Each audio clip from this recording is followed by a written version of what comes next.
Good morning mga chong at chang. Muling nagbabalik, chong nyong makulit, chong tiit.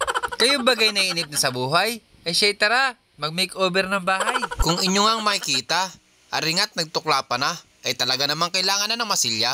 Higit 15 taon nga mula na may tayo.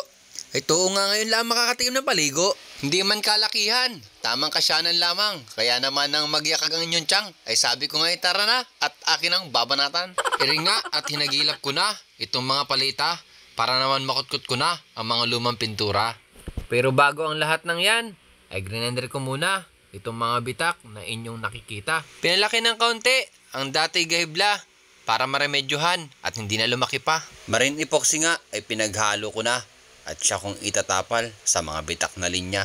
Mekos-mekos ko lang mga insan. Parang dalawang kulay maghalo na ng tuluyan. Pagkatapos ay atin ang ipahid, sa bitak at butas ay ating isiksik. Huwag mo lang kapalan kaibigan, para sa pagliha mamaya ay hindi ka mahirapan. Disclaimer lang mga chong at chang, hindi po kami eksperto. DIY nga kumbaga. Pero tumatanggap din kami ng mga komento para kahit papaano kami din naman ay matuto. Ito na nga ang kinalabasan ng mga bitak ay matapalan. Patuyin mo muna kaibigan bago mo liyahin ng tuluyan. Sunod naman ay ang pagmamasilya. Si Chang nyo naman ang umarangkada. Palitang hinawa ka na at ako naman na mahinga. Ay sayang ang tato. Pero hindi naman sa pagiging takusa. Digay tuong buhay ay maligaya kapag ang utos ni Mrs. ay ating inuuna.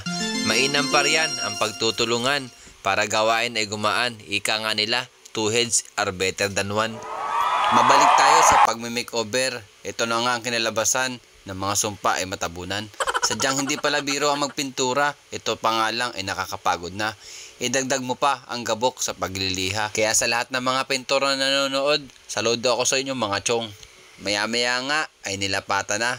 First coating ng pintura. Pati ang tiyang nyo ay nakisali na, nakidaw-daw para matapos na. Natapos na nga ang first coating, pero hindi pa dyan natatapos ang ating gawain. Nakikita nyo naman siguro, pagkakapintura natin ay hindi pa pulido. Diyan naman papasok ang pagpapahid pa ng pangalawa at pangatlo hanggang sa tingin ninyo ay pantay na ang kulay nito.